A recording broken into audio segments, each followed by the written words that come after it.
दोस्तों, साल 2023 शुरू हो चुका है। आज साल दर साल हम एडवांस होते जा रहे हैं।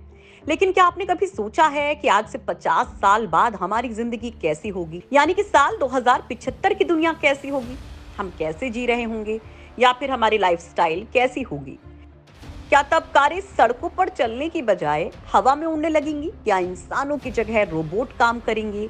क्या सब कुछ तकनीक पर आधारित हो जाएगा? क्या सब ऑटोमेटिक हो जाएगा? या फिर उस वक्त तक सब कुछ खत्म हो जाएगा? लोग पानी की बूंद बूंद को तरस जाएंगे, तब सारे रिसोर्सेज खत्म हो जाएंगे, इंसान अनाज के एक एक दाने का मोहताज हो जाएगा, कई प्रजातियां लुप्त हो जाएंगी। आखिर क्या होने वाला है भविष्य में? दोस्तों, हर इंसान इस बात को जानना चाहता है कि आने वाले वक्त में दुनिया कैसी होगी, हमारा भविष्य कैसा होगा, हम कैसे जिएंगे। इस बारे में फिलहाल कुछ कहा तो नहीं जा सकता है, लेकिन जिस तरह से हम जी रहे हैं उससे ये अंदाजा लगाया जा रहा है कि हम बर्बादी की तरफ बढ़ रहे हैं। यह इंसानों के अस्तित्व पर बहुत बड़ा खतरा साबित हो सकता है। तो चलिए आज के इस वीडियो में जानते हैं कि आखिर भविष्य में क्या होने वाला है और साल 2075 तक क्या होगा धरती का। तो आप हमारे साथ इस वीडियो के अंत तक जरूर बने रहिएगा। दोस्तों, इंसान हमेशा से भविष्य को जानने का इच्छुक रहा है। वो आने वाले कल को देखना चाहता है, लेकिन इस मामले में वो ज्यादा सक्सेस नहीं पा सका है। आज जिस तरह से हम तरक्की कर रहे हैं और प्लानिंग कर रहे हैं, उससे अंदाजा जरूर लगाया जा सकता है कि आने वाला भविष्य कैसा हो सकता है। दोस्तों, वैसे तो ये बात साफ हो गई है कि आने वाले वक्त में तकनीक बहुत ज्यादा एडवांस होने वाली है, क्योंकि जिस तरह से एलन मस्क काम कर रहे हैं उससे ये पता चल रहा है कि आने वाला वक्त कैसा होगा। आज एलन मस्क ने ऐसी चिप बना ली है जो दिमाग में फिट होकर विकलांग लोगों को नई जिंदगी दे रही है। इसकी मदद से डिसेबल व्यक्ति स्मार्टफोन काम में ले सकता है। वो अपने दिमाग की कमांड के जरिए फोन चला सकता है। इसके साथ ही वो दूसरी मशीन भी काम में ले सकता है। एक तरह से डिसेबल इंसान मशीनों से बात कर सकता है, लेकिन ये मशीनरी ही इंसानों को खतरे की तरफ धकेल सकती है। वो कैसे होगा ये हम आपको वीडियो में बताएंगे, लेकिन उससे पहले हम दूसरे पहलुओं पर एक नजर डाल लेते हैं। जनसंख्या को लेकर हम बात करें तो दोस्तों, आने वाले वक्त में इस धरती पर इंसानों की संख्या इतनी बढ़ जाएगी कि उनके लिए रहने की जगह तक नहीं बचेगी। कुछ एक्सपर्ट्स तो ये भी कह रहे हैं कि धरती पर पॉपुलेशन इतनी हो जाएगी कि वो अपने रहने के लिए अमेज़न के जंगलों को आधा साफ कर देंगे। वहीं इतनी जनसंख्या को पीने के लिए पानी की दिक्कत का सामना करना पड़ेगा। 50% लोगों के पास तो शायद पीने का पानी ही नहीं होगा। इसके अलावा जितनी पॉपुलेशन होगी उसके साथ ही प्रदूषण भी उतनी तेजी से बढ़ेगा, जिसका नतीजा ये होगा कि धरती का पूरा क्लाइमेट चेंज हो जाएगा। दुनिया के ग्लेशियर पिघल जाएंगे और समुद्र में समा जाएंगे, और समुद्रों का लेवल बढ़ जाएगा कि आसपास के जमीनी इलाके इन समुद्रों में डूब जाएंगे। अमेरिका की एक रिपोर्ट के मुताबिक इस क्लाइमेट चेंज के कारण साल 2037 तक समुद्र के पास बसे शहर और द्वीप समुद्र में समा जाएंगे। फिर सोचिए कि साल 2090 का क्या हाल होगा। तब तक न जाने कितनी धरती पानी में डूब जाएगी। वही जो देश आज जनसंख्या के मामले में दुनिया में सबसे टॉप पर हैं, वो पीछे चले जाएंगे। यानी कि चीन जनसंख्या के मामले में पिछड़ जाएगा और भारत दुनिया में सबसे ज्यादा आबादी वाला देश बन जाएगा। इसके साथ ही जिस हिसाब से आंकड़े सामने आ रहे हैं, साल 2090 तक पूरी दुनिया की आबादी 11 अरब तक पहुंच जाएगी, जिसमें से 75% जनसंख्या शहरों में बसी होगी। वहीं शहरों का विकास इतना ज्यादा हो जाएगा कि यहाँ आसमान को छूती इमारतें होंगी, कई मंजिला सड़कें होंगी, क्योंकि जमीन इतनी बचेगी ही नहीं कि सड़कों का फैलाव ज्यादा किया जा सके। इसके अलावा इन गगनचुंबी इमारतों को तो स्काई वॉक से जोड़ा जाएगा ताकि जमीन की बचत हो सके। वहीं जमीन कम होने का एक असर हरियाली पर पड़ेगा। ये लगभग खत्म हो जाएगी। बहुत कम जंगल रह जाएंगे। इतना ही नहीं, जमीन की कमी के कारण खेती इमारतों की छतों पर की जाएंगी और उसकी मात्रा उतनी नहीं होगी कि ये पूरी जनसंख्या का पेट भर सके, जिससे खाने का संकट भी दुनिया पर छा जाएगा। लोगों के भूखे मरने की नौबत आ जाएगी। तब लोगों के पास पैसा तो होगा, लेकिन अनाज नहीं होगा। इसे लेकर द वर्ल्ड काउंट की रिपोर्ट में कहा गया है कि आने वाले समय में अनाज को लेकर ऐसा संकट आने वाला है कि साल 2050 तक तो अनाज पूरी दुनिया से खत्म हो जाएगा, क्योंकि धरती साल दर साल अपना उपजाऊपन खोती जा रही है। वहीं जैसे जैसे जनसंख्या बढ़ती जा रही है, वैसे वैसे खेती की जमीन भी कम होती जा रही है, जिससे अनाज की पैदावार घट रही है।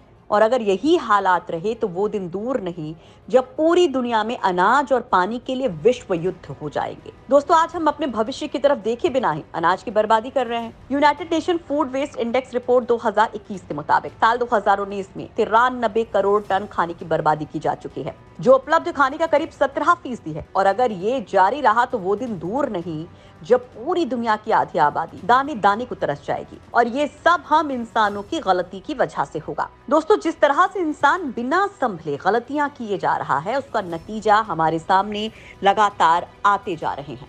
धरती की जलवायु तेजी से बदल रही है, धरती का तापमान बढ़ता जा रहा है, ग्लेशियर पिघल रहे हैं, बारिश घटती जा रही है और मौसम के हिसाब बदलते जा रहे हैं, जो बहुत बड़े खतरे की घंटी है। वैज्ञानिकों का कहना है कि अगर इस पर ध्यान नहीं दिया तो आने वाले समय में इंसानों का जीना मुश्किल हो जाएगा। इसका एक परिणाम ये भी होगा कि यहाँ ना जाने कितनी ही बीमारियां जन्म लेंगी। उनका सामना करने के लिए इंसानों में ताकत ही नहीं बचेगी। वहीं जानवरों की हालत तो और भी खराब हो जाएगी, उनके लिए चारागाह नहीं बचेंगे। अगर ऐसा हुआ तो इनकी प्रजाति भी लुप्त हो जाएगी, जो इंसानों के लिए सबसे बड़ा खतरा होगी। इन अंदाजों से साफ हो रहा है कि आने वाला वक्त हमारे लिए कितना भयानक होने वाला है। चलिए अब बात करते हैं तकनीक की। दोस्तों, जिस तरह से तकनीक डेवलप की जा रही है कि साल 2090 तक आधी आबादी बेरोजगार हो जाएगी, क्योंकि इंसानों का काम तो रोबोट कर रहे होंगे। आज भी बहुत ऐसे काम हैं जहां इंसानों की जगह रोबोट काम कर रहे हैं।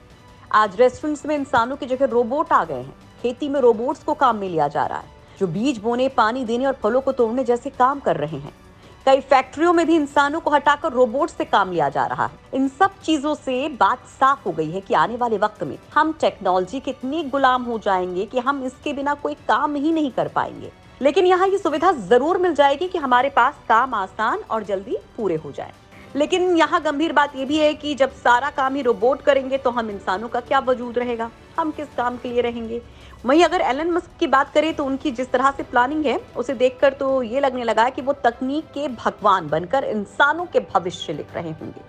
जिस तरह से एलन मस्क चांद और मंगल ग्रह पर इंसानों के लिए कॉलोनी बसाने का काम कर रहे हैं, वो ना जाने कितनी ऐसे काम करने वाले हैं जो शायद अभी तक किसी ने सोचे भी नहीं होंगे। एक्सपर्ट्स का तो ये भी कहना है कि जिस तरह से एलन मस्क तेजी से बढ़ रहे हैं, उससे लगने लगा कि आने वाले वक्त में लोग विदेशों में घूमने की बजाय चांद मंगल पर अपने हॉलिडे बनाकर लौटेंगे, क्योंकि यहाँ कॉलोनी बसने से इंसानों के लिए हर तरह की सुविधा होगी।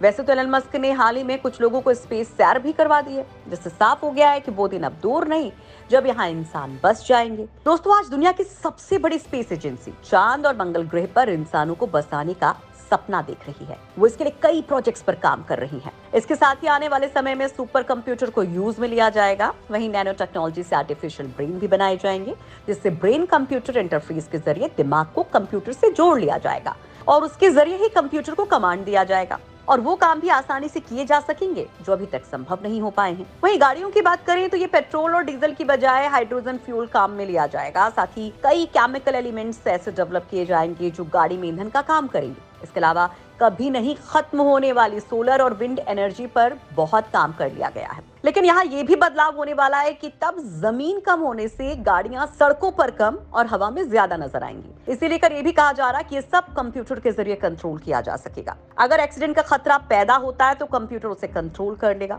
दोस्तों, आपको जानकर हैरानी होगी कि दुबई में अभी से ही ऐसी कारों पर रिसर्च किया जा रहा है। इसके साथ ही ऑटो पायलट कारें भी दौड़ेंगी। आज बहुत सारी ऐसी कंपनियां हैं जो इस तरह की गाड़ियां बना भी रही हैं। ये कार रोड सेंसर पर डिपेंड होंगी, जिससे सड़क दुर्घटनाओं पर रोक लग सकेगी। आज कई देशों में तो सेफ ड्राइविंग मेट्रो भी चल पड़ी हैं, जिससे ये बात साफ हो गई है कि सेफ ड्राइविंग कार बहुत जल्द सड़कों पर दौड़ने लगेंगी। दोस्तों, इन सब बातों से लगने लगा है कि आने वाला भविष्य आज के मुकाबले बहुत बदलने वाला है। इस बारे में आपका क्या कहना है? कमेंट बॉक्स में जरूर बताइए।